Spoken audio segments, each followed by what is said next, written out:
Black woman. Beautiful, powerful, resilient female of African descent with skin kissed by the sun. Conversation. A talk, especially an informal one between two or more people in which news and ideas are exchanged. We love being black women. Black women are ambitious. Black women are confident. Black women are diligent. We are tenacious. We walk out of our houses put together. We are many shades and personalities of fabulous. But we as black women don't talk about our dilemmas, current events, and what's going on every day that affects us. So, we created this podcast as a way to laugh together, cry together, and have an open conversation about life as black women. Oh, that's deep. Black Women Conversations.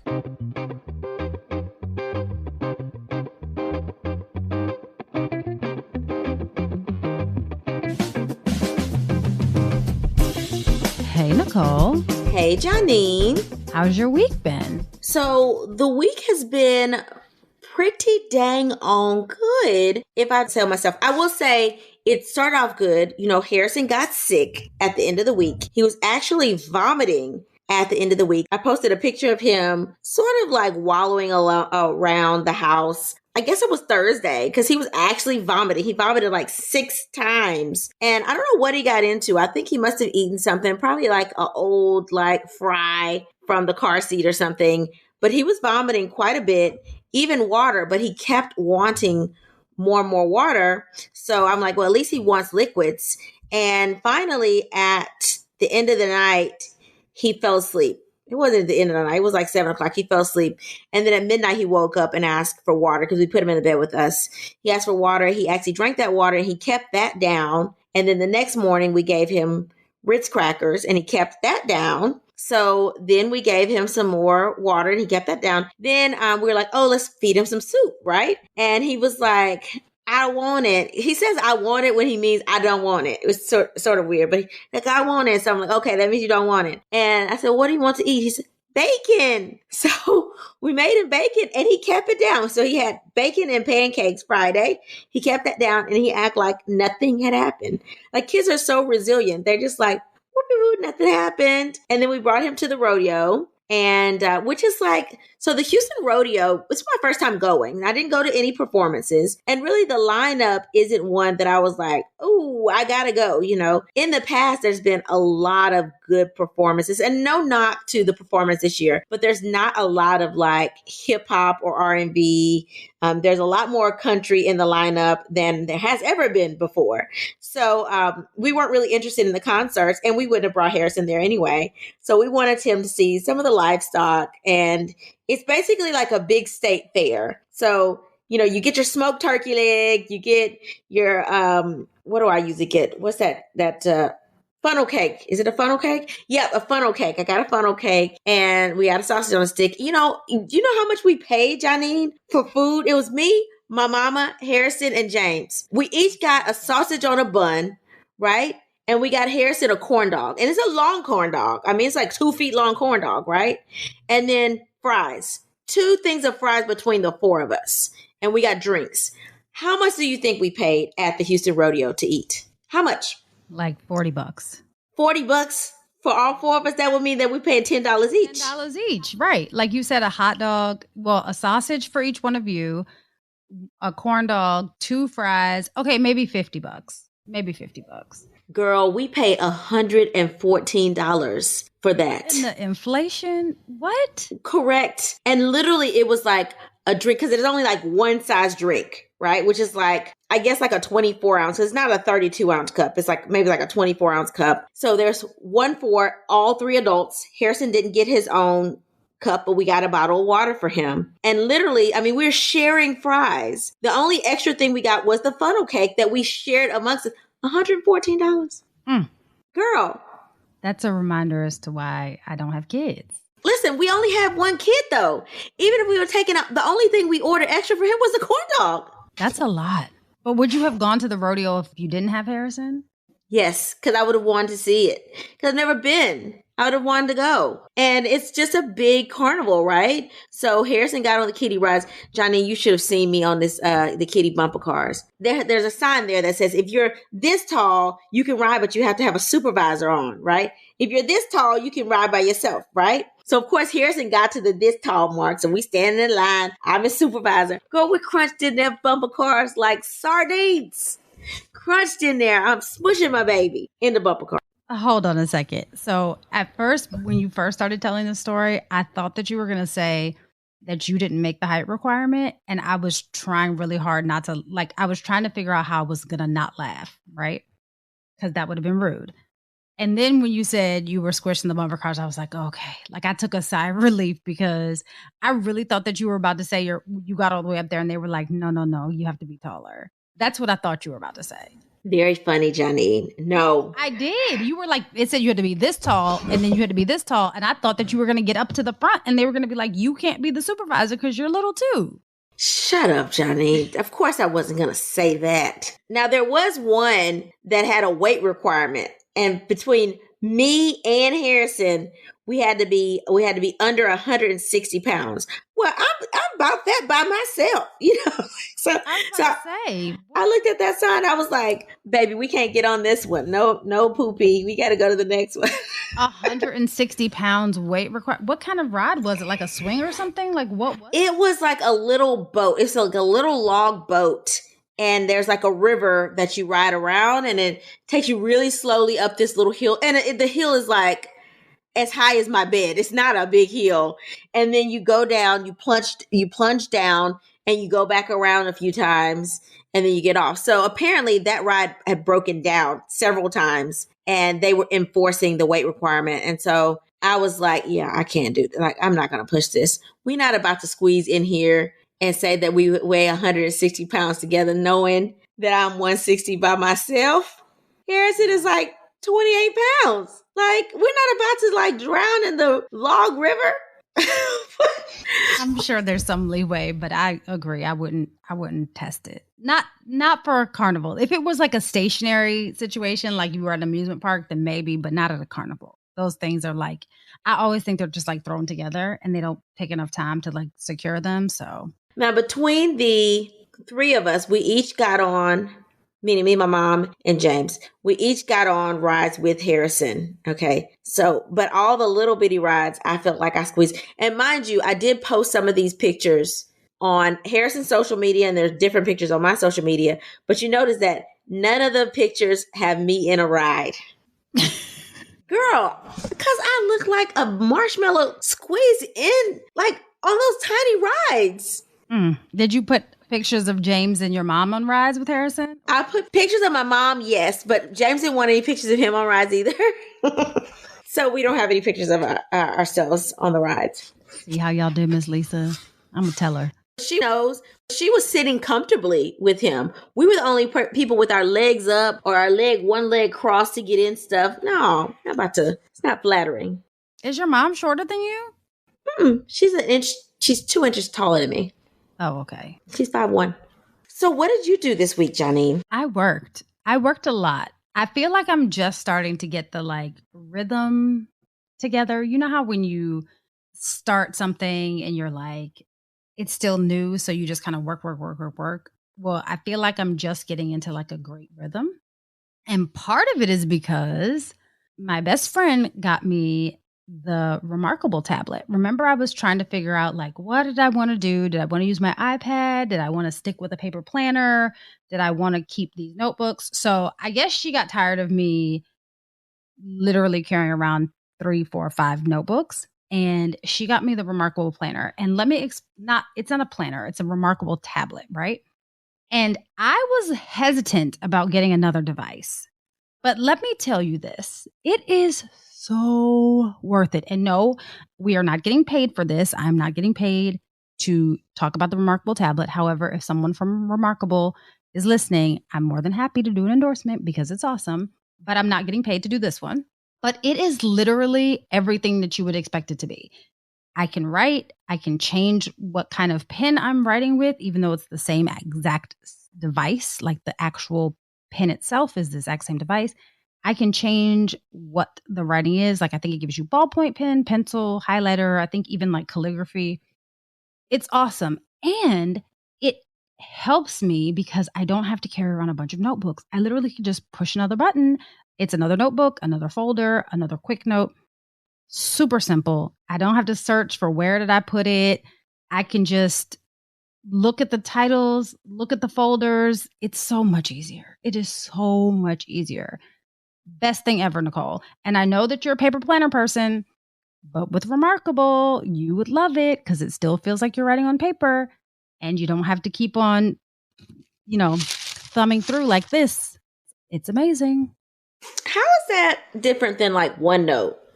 You know, how you can put tabs.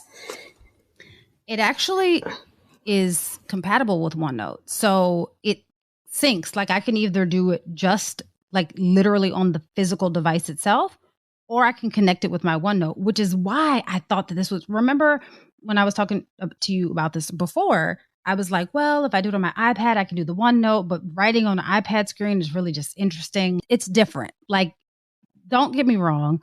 I still write on my iPad, right?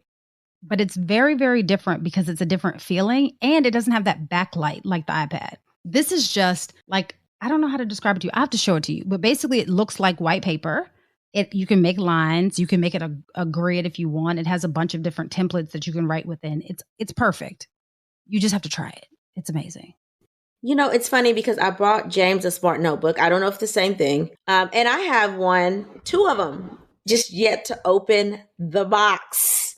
What are you waiting on? Again, I don't want to have to use something different. I'm good with the tried and true. If you are going to migrate over, this is the way to do it. Yeah, maybe I'll switch over one day because at least try the ones I already have in the closet. You should. Please. I know. I need to. And it's funny because, I write all the That's Deep stuff in the notebook because it's the second notebook that I have. But all the Pregnancy Pearl stuff is typed because I got to send it to you. It's like I know I have to send it to you, so I have to type it. Well, you could write it all out and then make it turn into type and send it over to me. It would be so much easier, right? I have to try it out. Trying to tell you, my best friend is amazing. She is super amazing. And I love her for a myriad of reasons, right? But this thing that she got me, best thing ever. Remarkable. We forgot to tell the people about our article. Oh, yeah. Okay, you can tell it. Okay, so we are listed on in a Blavity article by friend of the podcast, Leslie D. Rose. And the title of the article is called A Podcast for Black Women by Black Women. So we posted that on our Instagram page and we also posted on Facebook. So go ahead and check out the article. And big ups to all of the other podcasters who made Leslie's list in the article. Yeah, we're with some really dope podcasts like Therapy for Black Girls. That podcast is like the pinnacle of Black girl podcasts. So it's kind of dope that we made the list. Like there are a bunch of other amazing ones too, like Slay Girl Slay and Black Girl Nerds, who we actually follow already. So they're pretty dope. You should check them all out. We probably follow almost all of these. Becoming Her is really good. I actually listened to that. That's a really good podcast. So check out all the other podcasts and check out the article. And I mean, we were like kids and I was like, oh my God, shooting the article to all my friends and family. I was like, we made it. Mom, we made it. Yeah, literally, I did the same thing. Asia sent it to me and I was like, oh, super dope. Thanks. But yeah, shout out to Asia, who has been a guest on the podcast, who let us know. But it was super dope. I was actually really excited. And thank you, Leslie. And thank you, Blavity. It's an honor. All right. What's on your timeline? Okay, Nicole. So we are literally barely out of Black History Month. I think we're a week past Black History Month. And we are back at the fight again. Like, I feel like we can't catch a break. But not that we actually really stopped fighting, but let me take you to this fight. So this fight is a little bit different, peculiar, if you will. And the fight seems to be against Amazon. And I say seems to be because I am working through this idea as I worked through the research for this particular podcast episode. So let me say this. I used some San Francisco Chronicle articles. There was a news story on News 12 The Bronx and 13 WREX. So that and some basic Google searching. So here we go. The leaders of the social justice organization, the Crisis Action Center in Brooklyn, are calling on Amazon to stop its merchants from selling, and this is literally the name of it, the white privilege cards. So yes, you heard me correctly. The name of these cards are called white privilege cards. When I first heard about this, I thought that it was some sort of like game, right? But then when I saw them, I kind of understood. So these cards are designed to look like a credit card, and they are white in color, and they're being sold in packs of 5, 10, and 15 on Amazon.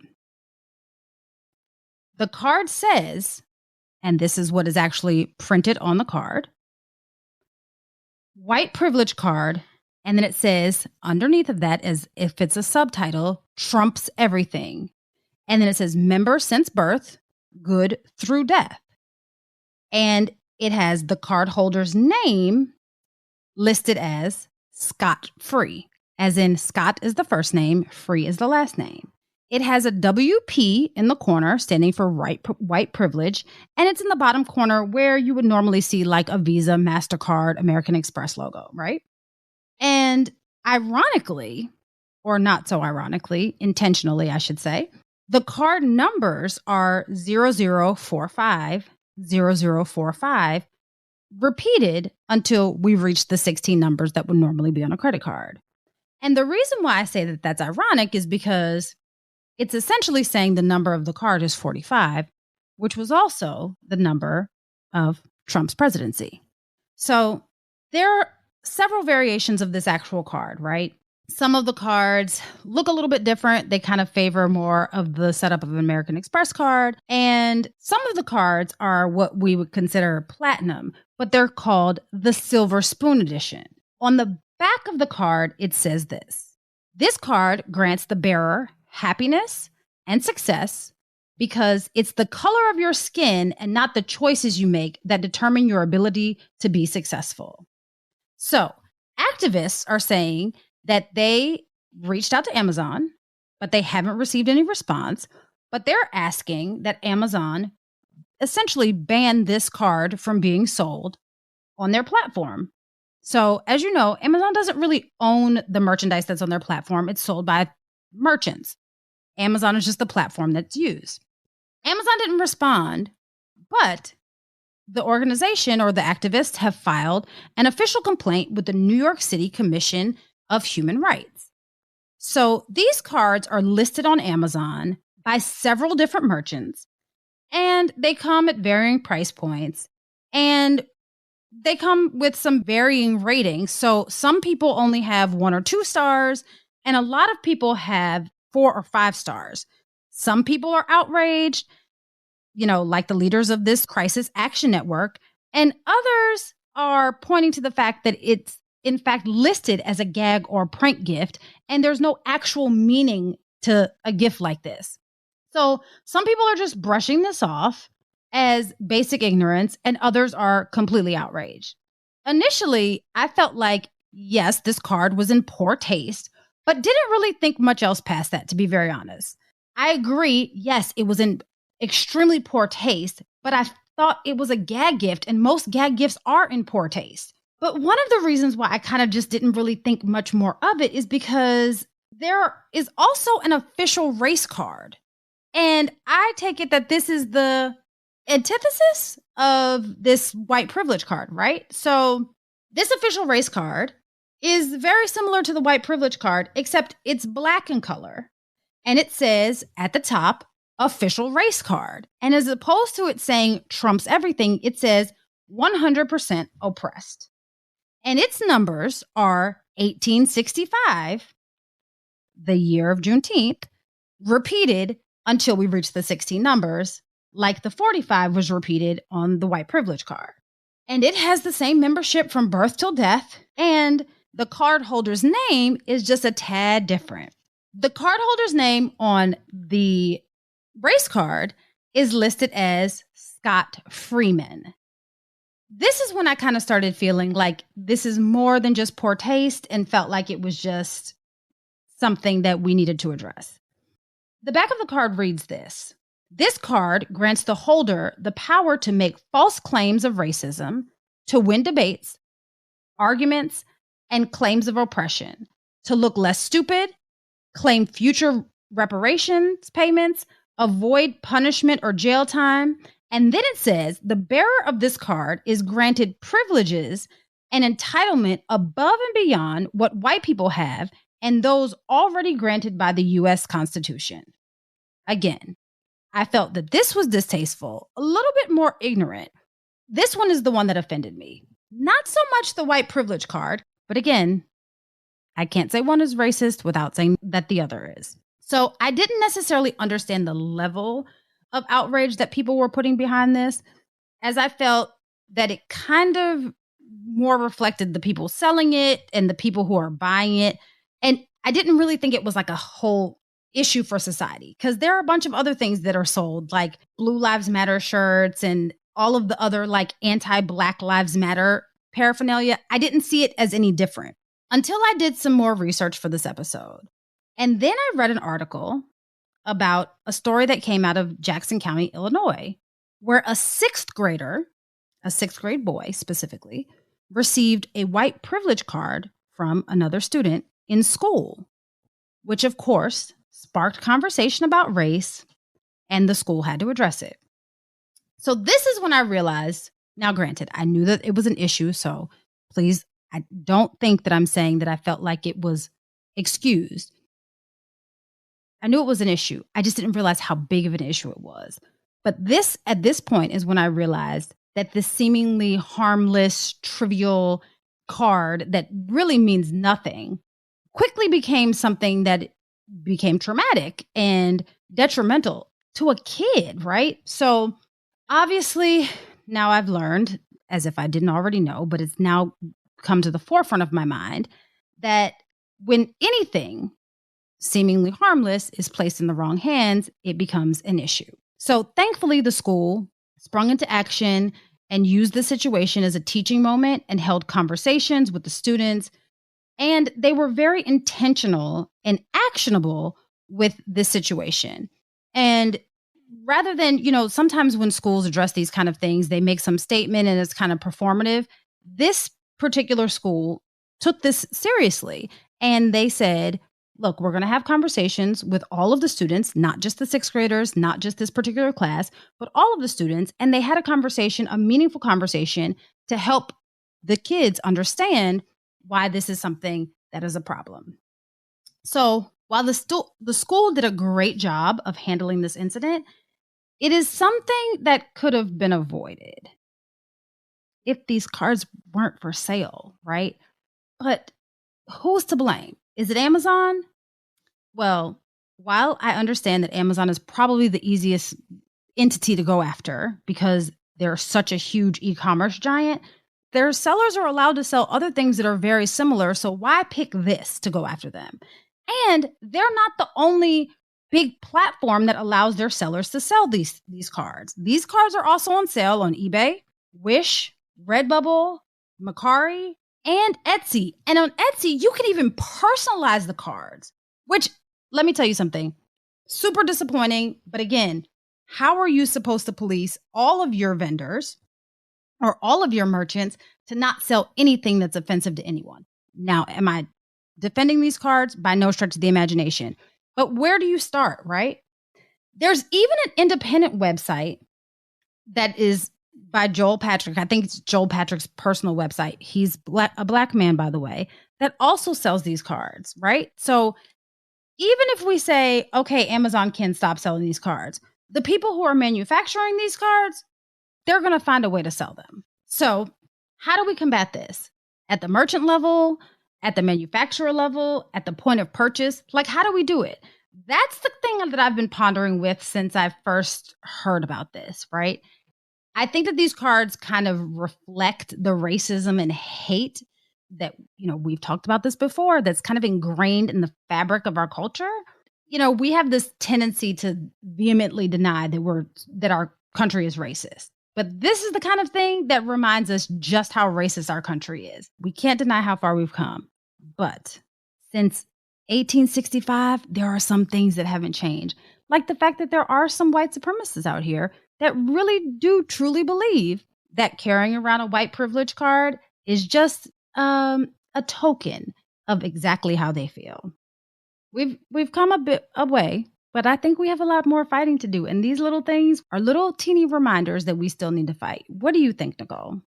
I think that having read the article about the race card in the school, not race card, the white privilege card in the school, and then finding out about the race card and the white privilege cards a little further, I think that, yeah, the cards are meant to be racist and we do have a long way to go. But at the same time, I think that if the white privilege card was made by white people and the race card was made by black people, then it would be like, oh, it's all fun and games. But it's obvious to me that the white privilege card was made by white people and the race card was also made by white people, because the race card, pulling the race card sort of diminishes racism. It's like, oh, I said this racist thing, but why you got to play the race card? So it's like, oh, you're going to go there. I said this thing, it was wrong. But when you call me out, I'm going to say everybody's always pulling the race card, knowing that I said some racist stuff. So the race card is, in fact, downplaying racism, whereas the white privilege card is upplaying white privilege. So they're not equal playing cards. That's the thing that disturbs me, because a white person pulling out a white privilege card, it's true. It's almost like, oh, your history, the truth. And I feel like people, when I heard about the article, before I knew about the race card, I was thinking that really doesn't offend me so much, because I'm like, well, at least they know they have white privilege. At least they know it. And we're trying to shun this, but it doesn't change the fact that white privilege exists. I mean, I think that Caucasian people don't like being told that they have white privilege, but they do. And it's not a bad thing to have white privilege. It's bad because you have to admit that you are not treated the same as other Black people, but that is how society is right now. And that means that white privilege actually does exist. Now, the question is, when people pull the race card, why do you belittle racism if you believe white privilege does exist? So you can't say we're pulling the race card if you acknowledge that white privilege exists. I think that's my issue with having both cards. And that's how the white privilege card got turned into something very racist, when it could have been something that was very educational in saying, hey, I understand that I have white privilege and I need to do what I need to do to make sure that equity is upheld in whatever I do. Instead of trying to uphold equity, then it's like, there's no difference between how I was treated and how you were treated. That is not true. We all know that. And we all also know that just being treated equally does not mean you're being treated equitably. They're two different things. So yeah, that's my issue with the white privilege card. And I hope that these school officials, when they had conversations with these students about the white privilege card, they addressed the fact that white privilege exists, but that we don't need to just acknowledge it. We need to take steps to make white privilege over time not exist, and in terms of everybody getting on an equal playing field. But I doubt they went that deep with these middle school students. The students and their parents seem to be happy with the way that it was handled. I think having a conversation about race and racism is good. And because they address that, everybody's like, kumbaya, my lord, kumbaya. But realistically, having a conversation about race and racism and saying hatred exists, and there are people out there that hate people because of the color of their skin, that's a real thing. But then also having a deeper conversation saying, but white privilege is not racism. But how do you have that deep of conversation? I know that it's challenging to have that kind of conversation with adults because they don't quite understand sometimes. If you're not in the DEI space, oftentimes it's difficult to conceptualize these kinds of things or to actually articulate what you're trying to say and differentiate between racism and fact about the different privilege levels within our society. Explaining that to a sixth grader, it seems like it would be a lot more challenging. But that's why I say I doubt they had that conversation about privilege, okay? Because the conversation would need to be to their parents about privilege, white privilege, bias, unconscious bias, stereotypes. Like those type of conversations need to be had at the parental level so that they can continue to educate their kids at home. Because you're right. To a middle school student, it's going to be hard to explain how somebody acknowledging the fact that they have white privilege and how that is not a good thing per se, but it is just what it is. And how that having that doesn't make them racist. Okay. It is a hard conversation to have, but I think that parents need to be on the same page and parents need to continue to educate their kids so that when these conversations are introduced in high school and in college, it's not the first time they're hearing these types of conversations. But I digress, girl. No, I agree. This card is about as useful as Monopoly money. But people are actually carrying these around, not as a prank. Like if you read some of the reviews in the Amazon listings, people say that they're handing these out to their friends and they're carrying them around. So this kind of seems like a badge of honor, even though it's absolutely meaningless. Strange, to say the least, strange. None of that surprises me. All right, Janine, so you want to talk through some letters from our listeners?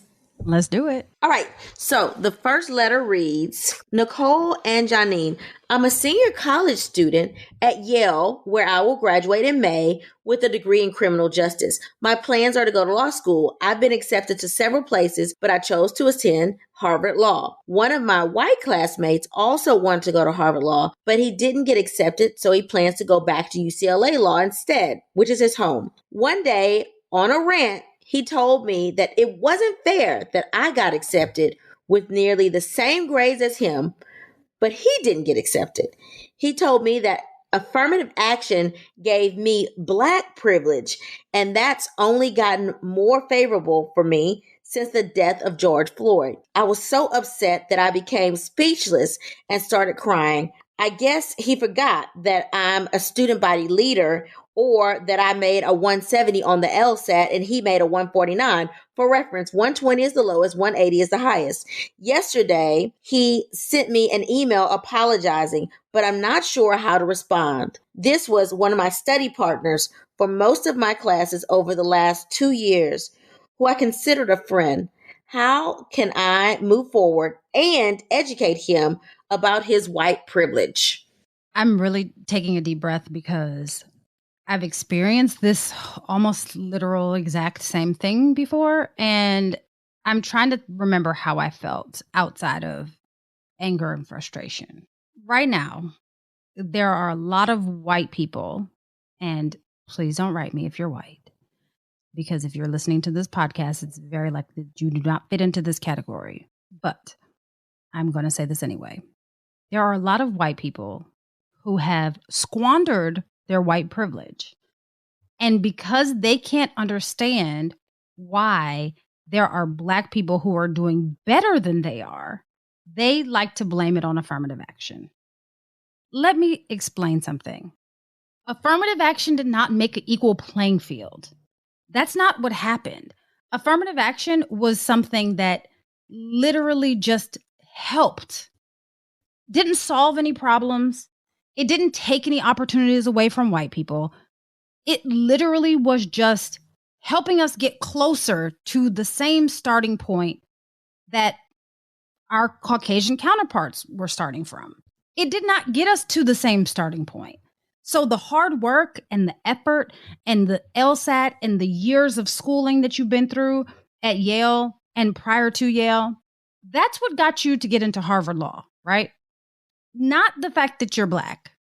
And I understand that it probably hurts because this person who was your study partner, your friend, your classmate, I mean, Yale is not but so big, right? So someone who you thought was safe has now shown you that they're not safe. I would venture to believe that there are probably other white classmates that feel the same way. You cannot let that affect you. You know what kind of work you had to put in to get to this point. You know that you had to jump higher, work longer, put up with more. We all know what that's like. You cannot let these kinds of things get to you. He is probably not the first person, nor will he be the last person that uses affirmative action as an excuse as to why a person of color is doing better than he is. It sounds like, Cindy, you haven't necessarily experienced this kind of racism before, but it's very common, especially the higher up you get. And Nicole, I would be interested to hear your stories as well going through medical school. But I just feel like the more we achieve, specifically as Black women, the more we experience these kinds of situations. You cannot let it get to you. When people show you their true colors, believe them. This is who he is at his core. Believe him. Now handle him with a long-handled spoon and keep it moving. Yes, he was good for a study partner, but now we have to move on. He can't come to this next level with us. And he's shown us exactly who he is. So, Cindy, I'm sorry this happened to you, but I'm pretty sure that this is not going to be the last time that this happens to you. What do you think, Nicole? I think that this is one that you have to sort of suck up. Okay. You got to play the game. You're at Yale. There's not a lot of people like you at Yale. You're going to Harvard Law. You're going to have people there that they wish that their cousin could have got into Harvard Law, or somebody else they could have gotten into Harvard Law, or they feel like somebody's rich enough that they should have gotten into Harvard Law, and they're going to look at you and they're going to assume that you're there because of affirmative action. And all you can do is discreetly remind them of who you are. Okay. But don't get mad at them. I mean, the things that you do, he's apologized and you say, I completely accept your apology. Let's move forward. And at a later time, when you're discussing where you're going, you say, man, I had a 170 on my LSAT and I was nervous about getting in. Well, what do you make? I mean, there's ways to drop your scores discreetly, without saying, don't forget that I made a 170. Okay. 170 is out of 180. That's like, got to be like the 98th percentile, at least the 95th. I mean, you can get into anywhere with that. Okay. Of course, Harvard's going to let you in. If he has an average score, because I'm looking 120 to 180, average somewhere around 150 in the middle, right? So if he has an average score, he can't get mad if he gets accepted to a state school. And mind you, UCLA as a state school, I mean, it ain't a bad option. Okay. At the end of the day, if you are at an accredited law school, that is what matters. And he's going to a very good law school and you're going to a very good law school. And that's all that matters. Your experiences will probably be different. Your network will be different. You will have the Harvard network behind you, which is amazing. And he will have his school's network behind him. But at the end of the day, at least he can acknowledge that he was on a rant and he was wrong. Okay.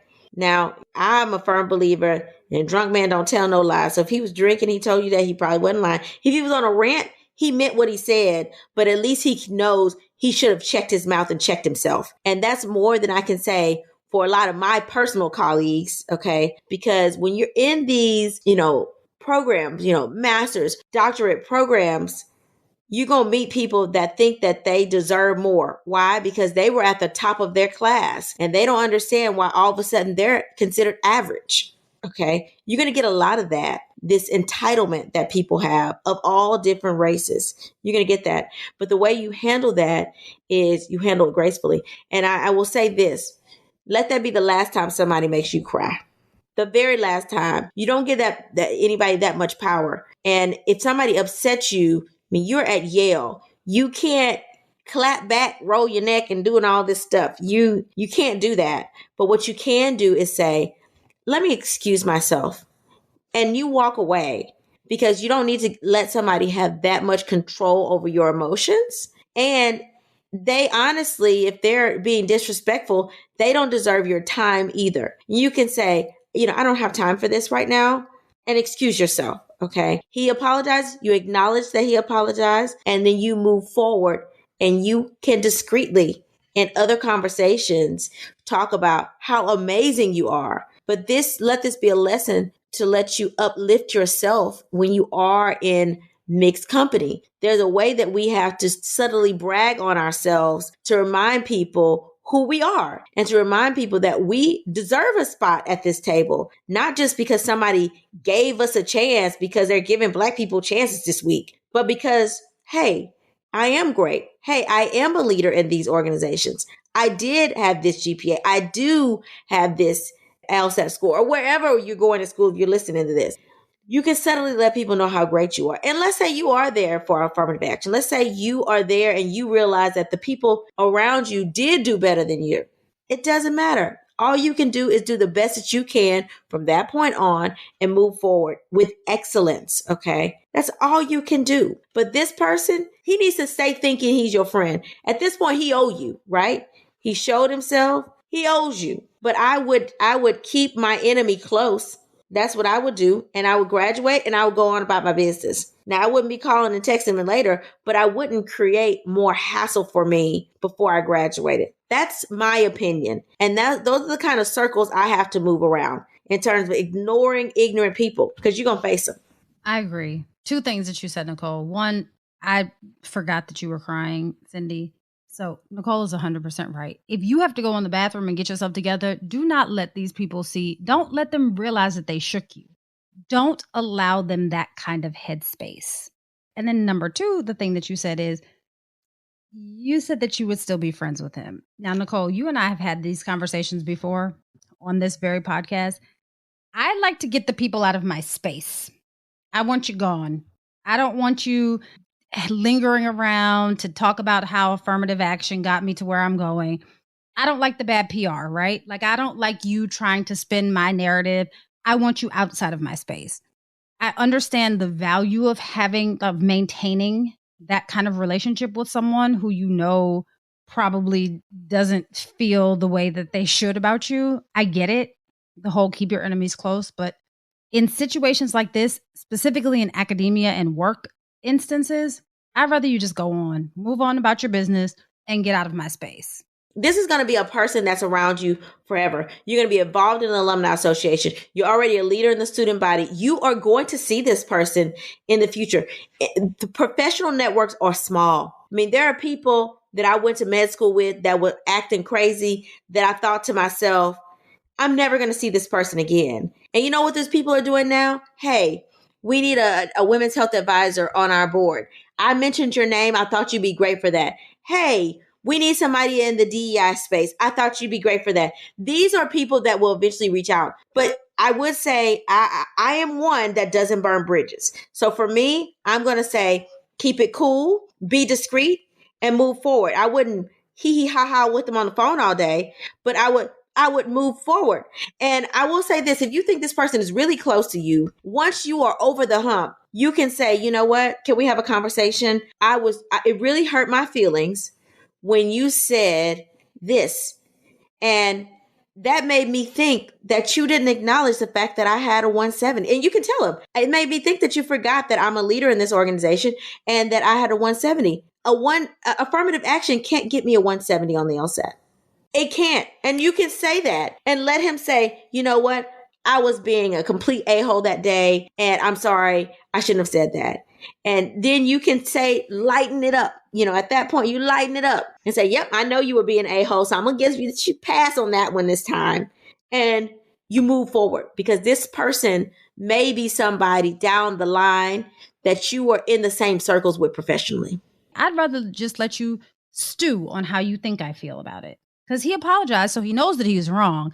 I would just let you stew. And I probably would just be like, hey, you know what? Water under the bridge. We can move past it, but we're not about to be friends. That's just me. Cindy, I hope we helped you. Okay, so my letter reads, ladies, I've been meaning to write in ever since you all talked about the right age to teach kids about race and racism. I have some downtime at work today, so I decided while scrolling through IG that I would send you all a DM. Here goes. I'm very concerned that my 16-year-old granddaughter is confused about her identity. My family has roots in the bayou. I'm not sure what our exact heritage is, but we always assumed that we were Creole. We are very fair. My son, my granddaughter's father, is fair skinned with green eyes. Her mother is white, and she has blonde hair with blue eyes. My granddaughter is blonde with green eyes. To look at her, she appears white. She is aware of the fact that she is Black. She seems to play both sides, as most Black people do. But for her, it's when it's convenient. When she's around her Black friends, she dances to TikToks, uses slang, and I've even heard her say the N word. When she's around her white friends, she code switches quick. But the one thing that I have noticed is that as she was completing her applications for her summer job, she always selected white. I want to talk to her about this, but I don't want to offend her. How do I bring this up to her without it sounding like I'm trying to get her to deny her white side? I've talked to my son about it, but he doesn't think that there's an issue. Is this an issue or am I overreacting? Signed, Laverne. So, Laverne, what does Creole mean? And to me, Creole is just like a gumbo of different ethnicities. It's Caucasian, a little bit of Indian, a little Black, a little bit of Jamaican. I mean, it's like a melting pot of, we don't know what you are, but we know that you have some African and, Cajun ancestry mixed up with a splash of like plantation owner. Like, let's be clear. Like, I'm from Louisiana. I can say that. Like, my mom and her family call themselves Creole, and then my mom had me with a dark-skinned man, and now we brown. Okay. And, one day my mom even told me, like, man, if you were light-skinned like the rest of the Creole family, you would be really conceited. And I said, well, what does that mean? What does that mean? Does it mean that light got to be right? Because I don't like that, right? She had to check herself because she didn't realize what it was implying. It was implying that, man, if you were light, then that means that you could have been better for some reason, or you would have been prettier, or you'd have been more conceited because you would have had a reason to be conceited. And I think that people don't really understand what exactly they say. But I do think that people that are Creole, like for me, it's easier for me to identify with Blackness, right? But for somebody that's light, that may have different ethnicities in their background, they have to code switch, and we even as Black people code switch. I don't know any professional Black person that does not code switch. So this is not about embracing more of her Blackness versus whiteness. She's surviving. So let her do her. Let your granddaughter do her. She's surviving the best way she knows how. And if that means acting a little bit whiter with her white friends, like all the Black people do with their white friends, it don't matter if you dark skinned or if you light skinned, you're going to code switch just a teeny bit around your white friends. Okay. At least until you feel comfortable in your own skin. And then when you're Black, you TikToking and gyrating and doing the things that your friends do. You're assimilating to your environment. That is something that every person does, not just your granddaughter because she's Creole and you're thinking, oh, you're Creole, so you're going to identify with the whiter side and code switch more towards the white people. She might identify with that population more. And I will say, as somebody that did grow up with a whole bunch of Caucasian people around me, you do code switch until you feel comfortable. Now I'm done with school. I'm done with everything I need to do. So I'm going to talk how I want to talk, when I want to talk, how I want to talk, in front of whomever, and they just have to deal with it. Because now I don't have to prove my education level. I don't have to prove that I can be quote unquote articulate. Caucasian people use that word and it's insulting. I don't have to prove that I'm the articulate type of Black person anymore because I have my education behind me. I'm credentialed and I can act however I want to act. But when you're coming up, you're just trying to find your own way. And so you have to give her a pass and don't push her into one box or another. Because guess what, Grandma? We all code switching. If you're in this professional world, we are code switching. And I noticed that like even my mom doesn't code switch, right? because she came up around all her family and she went to a Black school. Like the school didn't become integrated until she was in high school. Okay. So she didn't have to assimilate with anybody. So it's different now than maybe it was when you were growing up. So just let her find her way and she will grow into what makes her comfortable. I agree.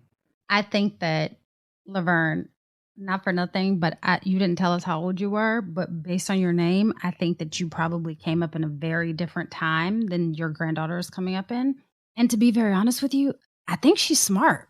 I mean, not for nothing, but Nicole just told you we all code switch. When I go to work, I don't speak in the same manner that I speak even on this podcast. So let's be very mindful that we code switch as a mechanism of survival, like Nicole said. It's not about denying a heritage. That's not what that is. That's so that we can get along further in life. That's just a coping mechanism. Like, I would be concerned if your granddaughter maybe didn't have any Black friends or she wasn't able to code switch and she only preferred to say that she was white. You specifically used the job application. I'm assuming that she has a name that's probably not super ethnic.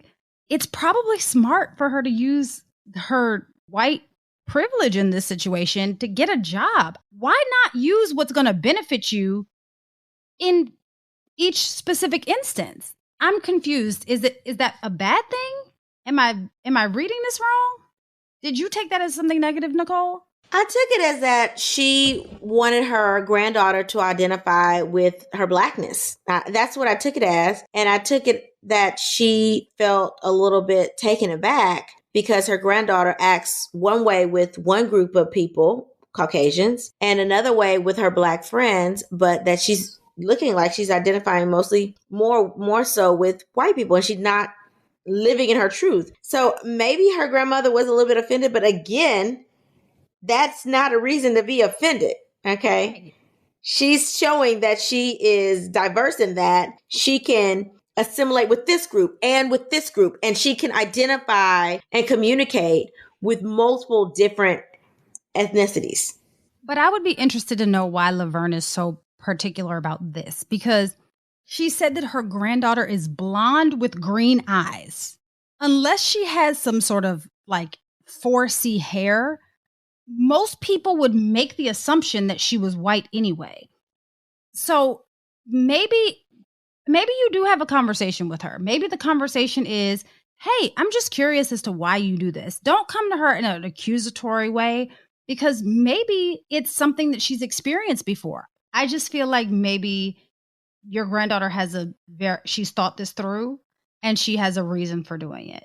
And honestly, let's not really be too offended, because as Nicole said, Creole is a mixed batch of people. You said that her mom is white, so she's more white than she is Black. Let's make that a point as well. I don't know. I just feel like, Laverne, you said, are you overreacting? I feel like you might be. All right, Janine. So what did you learn new this week? I learned that Ian Benjamin Rogers, who is a Napa Valley man who was arrested shortly after the insurrection in connection with a plot to blow up the California Democratic headquarters, was found, when he was arrested, he was found to be in possession of 5 pipe bombs, 49 firearms, thousands of rounds of ammunition, and a white privilege card was in his wallet. You know, that does not surprise me, because I told you the Trump people, listen, they have Trump on the card. This doesn't surprise me. So what I learned, Janine, speaking of the white privilege cards, is that you can buy a white privilege card. You can buy one card. You can buy a pack of cards, right? You can buy the Black privilege cards the same way. But I learned that one single white privilege card on average costs $2.24. But the race card costs $2.25. So we still got taxed. Even with the joke, on the race card, we still got taxed. It's still more expensive to carry the race card than the white privilege card. I feel like it's reflective of society. Are you ready for the motivational moment? Yes, ma'am. Let's do it. Award-winning journalist Renee Edo Lodge wrote in her blog entitled Why I No Longer Talk to White People About Race, which is now a book. White privilege is an absence of consequences of racism, an absence of structural discrimination, an absence of your race being viewed as a problem first and foremost. So yes, it's there, but this privilege does not and has never negated Black excellence. So move forward with confidence and self-love. Until we meet again. Pray, work, slay. And show off your melanated excellence. Bye. Oh, That's Deep, Black Women Conversations is produced by Nicole Lee Plenty and Janine Brunson Johnson. Executive producer, Ken Johnson. Get the Oh, That's Deep, Black Women Conversation podcast on Apple Podcasts, Spotify, Stitcher, Google Podcast, or where you get your podcasts. Please subscribe and rate us. You can follow Oh, That's Deep, Black Women Conversations on IG at Oh, That's Deep, BWC. Oh, That's Deep, Black Women Conversations is a Mean Old Lion Media production.